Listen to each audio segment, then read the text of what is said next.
और अब अल्लाह की शान देखो कि उस कुएं के करीब एक काफिला आवारिद हुआ और उन्होंने पानी के लिए अपना सक्का भेजा, तो उसने कुएं में डोल लटकाया। यूसुफ उससे लटक गए। वो बोला, ज़हे किस्मत, ये तो एक लड़का है और इसको कीमती सरमाया समझकर छुपा लिया। और जो कुछ वो करते थे अल्लाह को खूब मालूम था।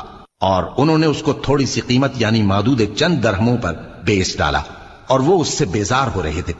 और मिस्र में जिस शख्स ने उसको खरीदा उसने अपनी बीवी से, जिसका नाम जुलेखा था, कहा कि उसको इज्जत और इकराम से रखो। अजब नहीं कि ये हमें फायदा दे या हम इसे बेटा बना ले।